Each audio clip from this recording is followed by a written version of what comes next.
एक वयस्क मानव शरीर में कुल कितनी हड्डियां होती है। तो देखिए, एक वयस्क मानव के शरीर में जो हड्डियों की संख्या होती है वो 206 हड्डियां होती है। आपको याद रखना है 206 हड्डियां। ऑप्शन बी यहाँ पर करेक्ट हो जाएगा। आगे बढ़ते हैं। दूसरा क्वेश्चन दिया गया है, मनुष्य की खोपड़ी में कितनी अस्थियां होती है।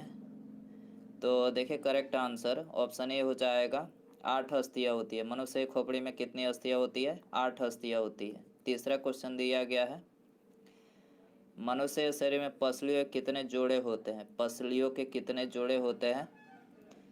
देखिए, करेक्ट आंसर ऑप्शन ए हो जाएगा, 12 जोड़े होते हैं। ठीक है, और इस तरह से पूछा जाए तो 24 और जोड़े में 12 जोड़े होते हैं, याद रखना है।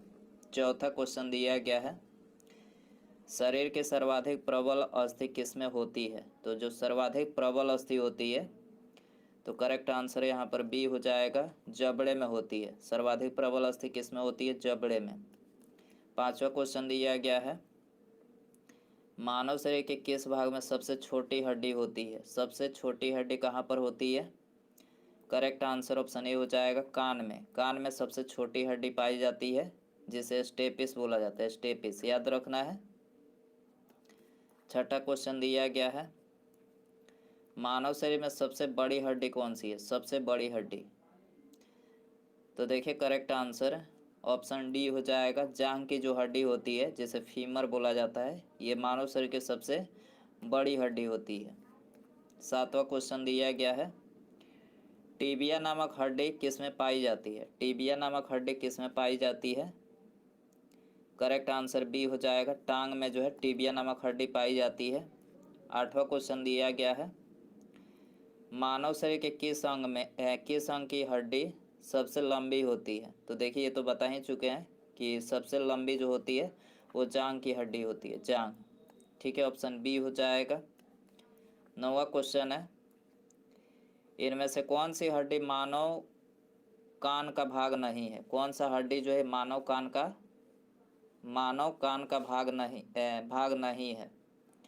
तो देखिए, यहाँ पर करेक्ट आंसर सी हो जाएगा, उर्वस्ती। उर्वस्ती जो है ये मानव कान का भाग नहीं है। मनुष्य के जीवन काल में कितने दांत 2 बार विकसित होते हैं? मनुष्य के जीवन काल में कितने दांत ऐसे होते हैं जो 2 बार विकसित होते हैं? तो करेक्ट आंसर सी हो जाएगा, 20 दांत ऐसे होते हैं जो 2 बार विकसित होते हैं। मानव शरीर में पाचन का अधिकांश भाग किस अंग में संपन्न होता है? पाचन का अधिकांश भाग किस अंग में संपन्न होता है? करेक्ट आंसर सी हो जाएगा, छोटी आंत में। याद रखना है, छोटी आंत में।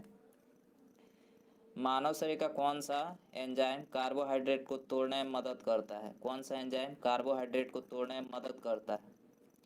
करेक्ट आंसर डी हो जाएगा, ये माइलेज जो है ये कार्बोहाइड्रेट को तोड़ने में जो मदद करता है। पाचन क्षेत्र में भोजन के साथ मिलने वाला पहला एंजाइम कौन सा है? पाचन क्षेत्र में भोजन के साथ मिलने वाला पहला एंजाइम कौन सा है? करेक्ट आंसर डी हो जाएगा, एमाइलेज है, एमाइलेज। 14वां क्वेश्चन है, लार में कौन सा एंजाइम पाया जाता है? लार में कौन सा एंजाइम पाया जाता है? करेक्ट आंसर बी हो जाएगा, टाइलिन एंजाइम। लार में टाइलिन एंजाइम पाया जाता है। पेट में भोजन को पचाने के लिए किसकी खास आवश्यकता होती है? तो भोजन को पचाने के लिए पेट में एंजाइम की खास आवश्यकता होती है, एंजाइम। ऑप्शन सी हो जाएगा। लार किसके पाचन में सहायक होती है? लार किसके पाचन में सहायक होती है? करेक्ट आंसर बी हो जाएगा, स्टार्च के पाचन में सहायक होती है। मनुष्य के मुख गुहा में किसका पाचन प्रारंभ होता है? मुख गुहा में किसका पाचन प्रारंभ होता है? करेक्ट आंसर सी हो जाएगा, कार्बोहाइड्रेट का। ऑप्शन सी हो जाएगा। निम्नलिखित में से कौन सी आहार नलिका है? आहार नलिका इनमें से कौन सी है? करेक्ट आंसर डी हो जाएगा, ग्रास नली जो है ये आहार नलिका है। पाचन क्रिया में प्रोटीन किस पदार्थ में बदल जाते हैं? पाचन क्रिया में प्रोटीन किस पदार्थ में बदल जाते हैं? करेक्ट आंसर सी हो जाएगा, एमिनो अम्ल में। ठीक है। मानव शरीर में कौन सा अंग ग्लाइकोजन के रूप में कार्बोहाइड्रेट को जमा करता है? ग्लाइकोजन के रूप में कार्बोहाइड्रेट को जमा करता है। करेक्ट आंसर डी हो जाएगा, यकृत। यकृत जो है ये ग्लाइकोजन के रूप में कार्बोहाइड्रेट को जमा करता है। पित्त किसके द्वारा पैदा किया जाता है? पित्त किसके द्वारा पैदा किया जाता है? यकृत के द्वारा। यकृत ऑप्शन ए हो जाएगा। पित्त किस में जमा होता है? करेक्ट आंसर ए हो जाएगा, पित्ताशय में। पित्त किस में जमा होता है? पित्ताशय में। मानव शरीर के किस अंग को शरीर का रासायनिक कारखाना कहा जा सकता है? मानव शरीर के किस अंग को शरीर का रासायनिक कारखाना कहा जा सकता है? तो देखिए करेक्ट आंसर डी हो जाएगा, पेट को बोला जाता है। ठीक है। पेसमेकर का संबंध किससे है? पेसमेकर ऑप्शन डी हो जाएगा, हृदय से। पेसमेकर किससे संबंधित है? हृदय से। पेसमेकर का क्या कार्य है? तो देखिए करेक्ट आंसर सी हो जाएगा, दिल की धड़कन प्रारंभ करना। पेसमेकर का क्या कार्य होता है? दिल की धड़कन प्रारंभ करना। गति प्रेरक किससे संबंधित है? गति प्रेरक किससे संबंधित है? करेक्ट आंसर सी हो जाएगा, हृदय से। गति प्रेरक हृदय से संबंधित है। किनकी भित्तियों पर रक्त द्वारा डाले गए दबाव को रक्तदाब कहा जाता है? करेक्ट आंसर सी हो जाएगा, धमनी की भित्तियों पर रक्त द्वारा डाले गए दबाव को रक्तदाब यानी ब्लड प्रेशर कहा जाता है। रक्तचाप को मापने के लिए किस उपकरण का उपयोग किया जाता है? करेक्ट आंसर बी हो जाएगा, स्फिग्नोमैनोमीटर का। रक्तचाप को मापने के लिए स्फिग्नोमैनोमीटर का जो है उपयोग किया जाता है। लवडब ध्वनि किसकी क्रिया के कारण उत्पन्न होती है? लवडब ध्वनि। करेक्ट आंसर सी हो जाएगा, हृदय क्रिया के कारण से उत्पन्न होती है लवडब ध्वनि। सिस्टोलिक और डायस्टोलिक शब्द का उपयोग किसके संदर्भ में किया जाता है? करेक्ट आंसर सी हो जाएगा, रक्तचाप को मापने के लिए सिस्टोलिक और डायस्टोलिक शब्द का उपयोग किया जाता है। मनुष्य की सामान्य स्पंदन दर यानी पल्स रेट क्या है? करेक्ट आंसर सी हो जाएगा, 7080 बीट प्रति सेकंड जो है मनुष्य की सामान्य स्पंदन दर यानी पल्स रेट है। एक किशोर वय मनुष्य में सामान्य रक्तदाब कितना होता है? करेक्ट आंसर ये हो जाएगा, 120/80 mmHg जो है ये एक सामान्य किशोरवय अवस्था में जो है मनुष्य का सामान्य रक्तदाब होता है। मानव रुधिर का पीएच कितना होता है? मानव रुधिर का पीएच मान कितना होता है? करेक्ट आंसर डी हो जाएगा, 7.4 होता है। कितना होता है? 7.4। मानव रक्त प्लाज्मा में प्रायः पानी की प्रतिशत मात्रा कितनी होती है? तो रक्त प्लाज्मा में प्रायः पानी की जो प्रतिशत मात्रा होती है 91 से 92% तक होती है। ठीक है, ऑप्शन डी यहाँ पर हो जाएगा। रक्त में पाई जाने वाली धातु कौन सी है? रक्त में पाई जाने वाली धातु कौन सी है? करेक्ट आंसर डी हो जाएगा, रक्त में लोहा धातु पाई जाती है। शरीर का कौन सा अंग रक्त उत्पादन करता है? शरीर का कौन सा अंग रक्त उत्पादन करता है? करेक्ट आंसर बी हो जाएगा, अस्थिमज्जा जो है ये रक्त का उत्पादन करता है। निम्नलिखित में से कौन सा कथन सही है? तो देखिए करेक्ट आंसर सी हो जाएगा, शरीर में सारा रक्त किडनी के माध्यम से शुद्ध होता है। तो यहाँ पर ये ऑप्शन सी वाला जो कथन है ये करेक्ट है। मानव शरीर में खून के शुद्धिकरण की प्रक्रिया को क्या कहते हैं? खून के शुद्धिकरण की प्रक्रिया को क्या कहते हैं? करेक्ट आंसर ये हो जाएगा, डायलिसिस। खून के शुद्धिकरण प्रक्रिया को डायलिसिस कहा जाता है। रक्त में लाल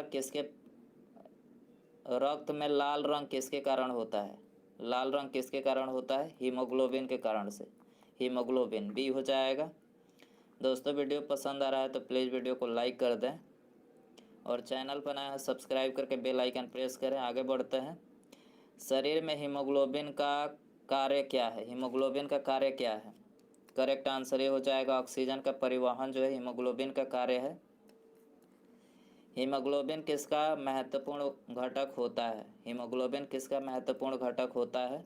आरबीसी का महत्वपूर्ण घटक होता है।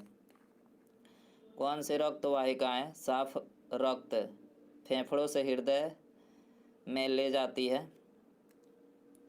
तो करेक्ट आंसर हो जाएगा ऑप्शन डी, फुसफुस जो सीरा होता है ये साफ रक्त फेफड़े से हृदय में ले जाती है। साफ रक्त फेफड़े से हृदय में ले जाती है।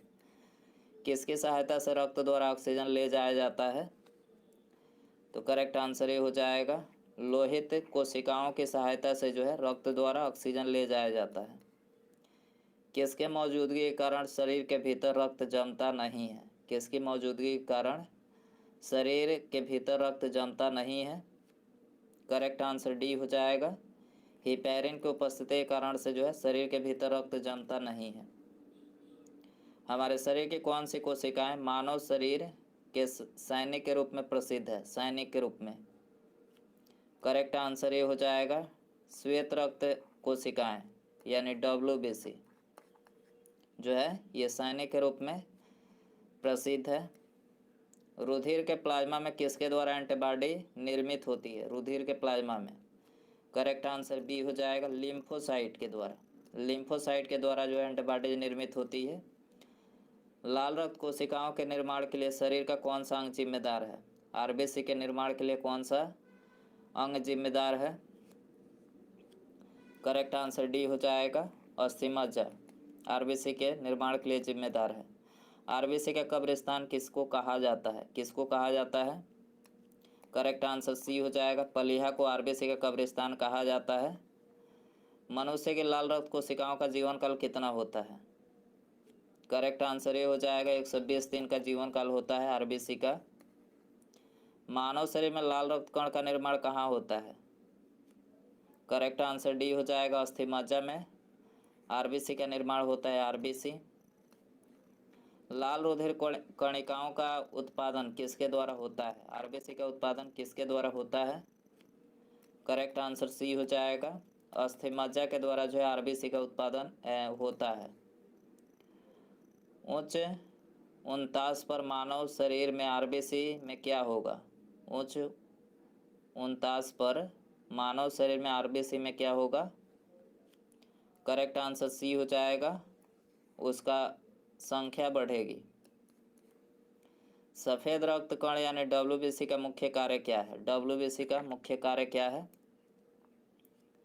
करेक्ट आंसर सी हो जाएगा रोग प्रतिरोधक क्षमता धारण करना। रोग प्रतिरोधक क्षमता धारण करना।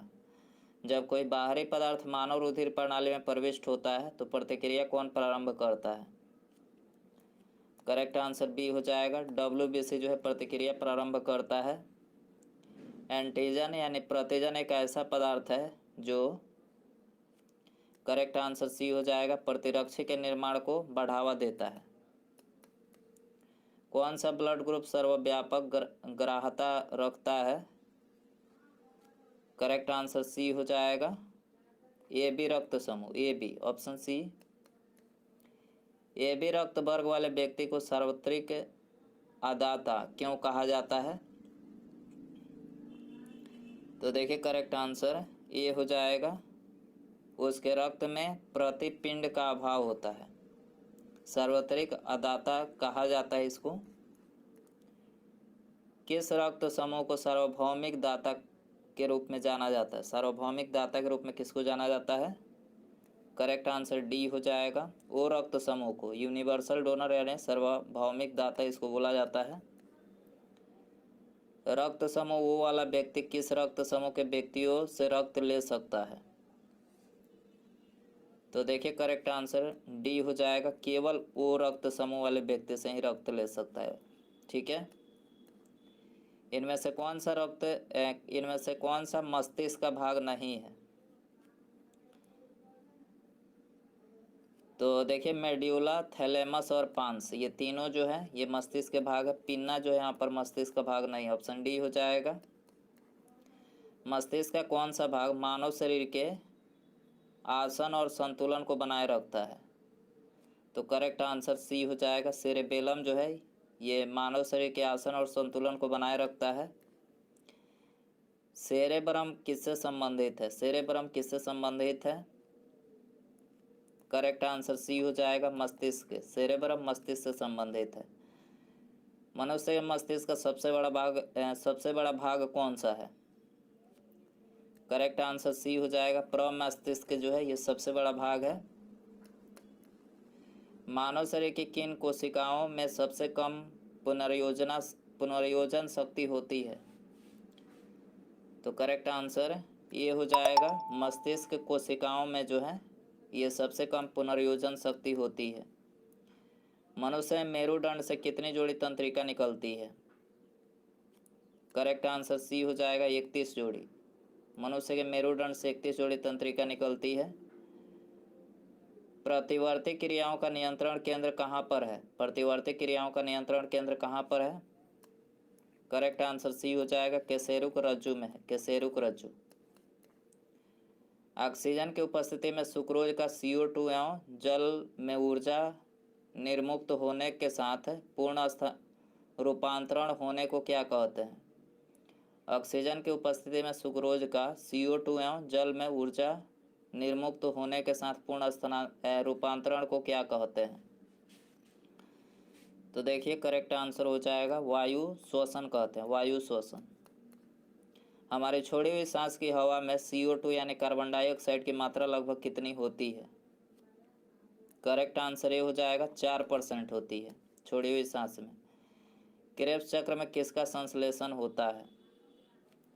करेक्ट आंसर बी हो जाएगा पायरुविक अम्ल का। क्रेब्स चक्र में पायरुविक अम्ल का संश्लेषण होता है।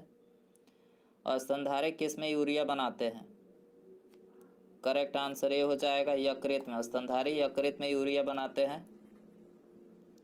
मानव शरीर से नाइट्रोजनी अपशिष्ट को हटाने के लिए कौन सा अंग जिम्मेदार है? करेक्ट आंसर बी हो जाएगा गुर्दा जिम्मेदार है। नाइट्रोजनी अपशिष्ट को हटाने के लिए गुर्दा जिम्मेदार है। मूत्र का पीला रंग किसकी मौजूदगी के कारण होता है? करेक्ट आंसर डी हो जाएगा यूरोक्रोम की उपस्थिति के कारण से जो है ये मूत्र का पीला रंग होता है। गुर्दे का कार्यात्मक यूनिट क्या है? गुर्दे का कार्यात्मक यूनिट क्या है? करेक्ट आंसर सी हो जाएगा नेफ्रॉन कार्यात्मक यूनिट है। अपोहन का प्रयोग किस क्रिया को पूरा करने के लिए होता है?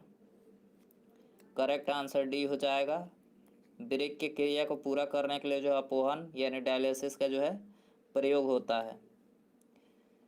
स्वेदन किसके लिए महत्वपूर्ण है? स्वेदन किसके लिए महत्वपूर्ण है? करेक्ट आंसर डी हो जाएगा शरीर के तापमान के विनियंत्रण करने के लिए जो है स्वेदन महत्वपूर्ण है। समांतर निषेचन किस में होता है? समांतर निषेचन किस में होता है? डिंबवाहिनी नली में होता है। समांतर निषेचन डिंबवाहिनी नली में होता है। गर्भाशय में शिशु के विकास की जानकारी हेतु किसका प्रयोग किया जाता है? तो गर्भाशय में शिशु के विकास की जानकारी हेतु ऑप्शन सी हो जाएगा अल्ट्रासाउंड का जो है प्रयोग किया जाता है। भ्रूण के विकास के लिए किस अंग के द्वारा खाद्य की पूर्ति की जाती है? भ्रूण के विकास के लिए किस अंग के द्वारा खाद्य की पूर्ति की जाती है? बी हो जाएगा बीजांडसन के द्वारा की जाती है। कौन सी स्थिति टेस्ट ट्यूब बेबी की परिघटना को सही रूप से निरूपित करती है? टेस्ट ट्यूब बेबी की परिघटना को सही रूप से निरूपित करती है। करेक्ट आंसर सी हो जाएगा जब निषेचन बाह्य होता है और विकास आंतरिक होता है। बच्चे का लिंग निर्धारण किस में होता है? बच्चे का लिंग निर्धारण किस में होता है? ऑप्शन डी हो जाएगा गुणसूत्र से होता है, गुणसूत्र। स्त्रियों की नसबंदी को क्या कहा जाता है? करेक्ट आंसर बी हो जाएगा ट्यूबेक्टोमी जो स्त्रियों की नसबंदी को कहा जाता है। एमनियोसेंटोसिस तरीका किसको बताता है? एमनियोसेंटोसिस तरीका किसको बताता है? करेक्ट आंसर ये हो जाएगा भ्रूण के लिंग को बताता है। निम्नलिखित में से कौन सा एक ग्रंथि नहीं है? कौन सा एक ग्रंथि नहीं है? करेक्ट आंसर बी हो जाएगा जठर जो एक ग्रंथि नहीं है। मानव शरीर की किस ग्रंथि को मास्टर ग्रंथि कहा जाता है? करेक्ट आंसर सी हो जाएगा पीयूष ग्रंथि को जो है ये मास्टर ग्रंथि कहा जाता है। मनुष्य शरीर के सबसे छोटी ग्रंथि कौन सी है? करेक्ट आंसर सी हो जाएगा पिट्यूटरी ग्रंथि जो है ये मनुष्य शरीर की सबसे छोटी ग्रंथि है। कौन सी ग्रंथि अन्य अंतःस्रावी ग्रंथियों के कार्य को नियंत्रित करती है? करेक्ट आंसर डी हो जाएगा पिट्यूटरी ग्रंथि जो है अन्य अंतःस्रावी ग्रंथियों के कार्य को नियंत्रित करती है। थायराइड ग्रंथि से थायरॉक्सिन स्रावित करने के लिए उत्तेजित करने वाला अंतःस्रावी हार्मोन कौन सा है? करेक्ट आंसर ये हो जाएगा TSH है, TSH हार्मोन। एक विशिष्ट हार्मोन को जिसकी कमी से गलकंड यानी गॉइटर रोग हो सकता है संश्लेषित करने के लिए किस अंतःस्रावी एंडोक्राइन ग्रंथि को आयोडीन की आवश्यकता होती है? तो करेक्ट आंसर ऑप्शन डी हो जाएगा, थायराइड ग्रंथि को होती है। किसकी कुसंक्रिया के कारण मानव शरीर में मिक्सडीमा होता है? मिक्सडीमा किसकी कुसंक्रिया के कारण? करेक्ट आंसर डी हो जाएगा, ऑटो ग्रंथि के कारण। अंतःस्रावी तंत्र का पेसमेकर किसको कहा जाता है? अंतःस्रावी तंत्र का पेसमेकर किसको कहा जाता है? करेक्ट आंसर ये हो जाएगा, थायरॉक्सिन को कहा जाता है, थायरॉक्सिन। पीनियल ग्रंथि कहाँ स्थित होती है? पीनियल ग्रंथि कहाँ स्थित होती है? बी हो जाएगा करेक्ट, मस्तिष्क में। पीनियल ग्रंथि मस्तिष्क में होती है। किस हार्मोन में आयोडीन होता है? करेक्ट आंसर ये हो जाएगा, थायरॉक्सिन हार्मोन में जो है आयोडीन होता है। कौन सी एक अंतःस्रावी ग्रंथि पीयूष ग्रंथि से स्वतंत्र कार्य कर सकती है? कौन सी एक अंतःस्रावी ग्रंथि पीयूष ग्रंथि से स्वतंत्र कार्य कर सकती है? करेक्ट आंसर डी हो जाएगा, परावटु। शरीर में सबसे बड़ी अंतःस्रावी ग्रंथि कौन सी है? करेक्ट आंसर ये हो जाएगा, थायराइड जो है ये शरीर में सबसे बड़ी अंतःस्रावी ग्रंथि है। कौन सा एक स्त्रीलिंग हार्मोन है? स्त्रीलिंग हार्मोन इनमें से कौन सा है? तो एस्ट्रोजन जो है ये स्त्रीलिंग हार्मोन है। कौन सा हार्मोन लड़ो उड़ो हार्मोन कहलाता है? लड़ो उड़ो हार्मोन इनमें से कौन सा कहलाता है? करेक्ट आंसर बी हो जाएगा, एड्रेनलिन जो है ये लड़ो उड़ो हार्मोन कहलाता है। मानव शरीर में रक्तचाप किस ग्रंथि से नियंत्रित होता है? करेक्ट आंसर ये हो जाएगा, अधिभृत ग्रंथि से जो है रक्तचाप नियंत्रित होता है। जीवन रक्षक हार्मोन किस ग्रंथि से स्रावित होते हैं? करेक्ट आंसर ये हो जाएगा, एड्रीनल से। जीवन रक्षक हार्मोन एड्रीनल से स्रावित होते हैं। मानव शरीर में कौन सा ग्रंथि अंतःस्रावी और बाह्य स्रावी दोनों ही प्रकार की ग्रंथि है? करेक्ट आंसर सी हो जाएगा, अग्न्याशय जो है ये अंतः एवं बाह्य स्रावी दोनों ही प्रकार की ग्रंथि है। इंसुलिन एक प्रकार का क्या है? करेक्ट आंसर बी हो जाएगा, हार्मोन है। इंसुलिन क्या है? हार्मोन है। उसके बाद ये आप सभी के लिए क्वेश्चन रखते हैं, इसका आंसर आपको कमेंट बताना है। देखिए क्वेश्चन है, थायराइड ग्रंथि का स्थान कहाँ है? थायराइड ग्रंथि का स्थान कहाँ पर है? ऑप्शन है यकृत, गला,